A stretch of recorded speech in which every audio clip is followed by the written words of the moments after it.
Hello बच्चों, let's read the question. The question is a current of 10 ampere flows through a circular coil of 50 turns. Calculate the magnetic field at a point which is situated at a distance of 3 meter on the axis from the center of the coil. The radius of the coil is given as 10 centimeter. तो हमें क्या निकालना है, किसी भी coil के center से 3 metre दूर एक्सिस पर मैग्नेटिक फील्ड कैलकुलेट करना है। तो देखिए इसका की कॉन्सेप्ट क्या हो जाएगा, हम जानते हैं कि जब भी किसी सर्कुलर कॉइल में करंट फ्लो होती है, ठीक है, सपोज इसमें आई करंट फ्लो हो रही है, तो इसके सेंटर पर मैग्नेटिक फील्ड जो आता है बी, वो हमारा आता है mu not I upon 2r के बराबर। लेकिन अगर हमें इस एक्सिस पर निकालना है, ये एक्सिस है और यहाँ पर कोई पॉइंट जो है पी है, जो सपोज यहाँ से एक्स डिस्टेंस पर है, तो यहाँ पर जो मैग्नेटिक फील्ड निकालते हैं हम, उस मैग्नेटिक फील्ड का जो फॉर्मूला होता है हमारे पास बी एट एक्सिस, ये तो बी एट सेंटर हो गया, सी लिख देती हूँ। एक्सिस पर जो फॉर्मूला आता है वो आता है mu naught upon 4 pi 2 pi r square upon r square plus x square की पावर 3/2। और यहाँ पर एन भी आता है, नंबर ऑफ कॉइल्स भी आते हैं ऊपर, लेकिन नंबर ऑफ कॉइल्स हमारे नंबर ऑफ टर्न्स आते हैं एन, ठीक है। ये हमारे पास हो गए नंबर ऑफ टर्न्स। तो ये फॉर्मूला आता है एक्सिस पर मैग्नेटिक फील्ड निकालने का।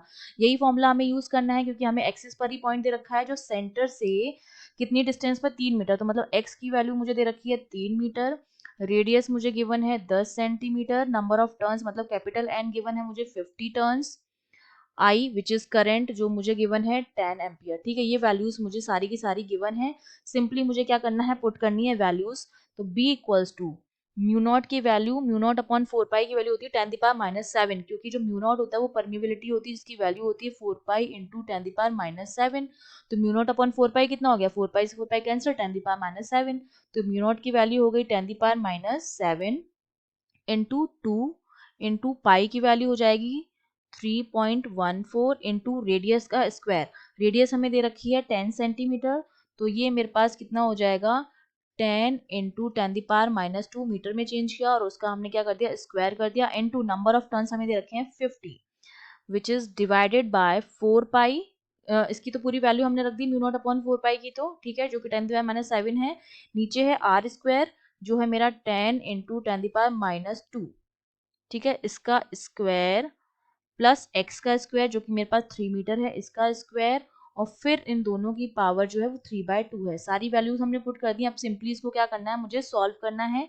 जिसको सॉल्व करेंगे तो ये मेरे पास क्या आएगा, 10⁻⁷ इंटू 2 इंटू 3.14 इंटू, यहाँ पर ये मेरे पास कितना हो जाएगा, 10⁻⁴, ये 10⁻2 इंटू 10⁻⁴ इंटू 50 हो जाएगा। और नीचे मेरे पास क्या बचेगा, ये हो जाएगा 0.1, ये 0.1 का स्क्वायर करना है मुझे, प्लस 3 का स्क्वायर करना है और उसका फिर 3/2 निकालना है, ठीक है। फर्दर इसको सॉल्व करेंगे तो ये जो वैल्यू आती है बी की मेरे पास मिलती है 6.28 इंटू 10⁻⁹ इंटू 50, और नीचे हो जाता है मेरे पास 9 का 3/2। फर्दर इसको हम सॉल्व करेंगे तो देखिए जो बी मेरे पास आ जाएगा वो कितना आ जाएगा, ये मेरे पास हो जाएगा 6.28 इंटू 10⁻⁹ इंटू 50, और 9 की पावर 3/2 था, तो ये मेरे पास कितना हो जाएगा, रूट 9 हो जाएगा। एक तो रूट 9 हो जाएगा क्योंकि 3/2 पावर का मतलब होता है 1 प्लस हाफ, ये मेरे पास 3/2 होता है। तो एक बार तो इसका रूट ले लिया हमने, रूट 9 लिख दिया हमने, ठीक है। उसका स्क्वायर इंटू 3/2 करेंगे तो ये रूट 9 का क्या आ जाएगा, क्यूब हो जाएगा, इस तरह से, ठीक है।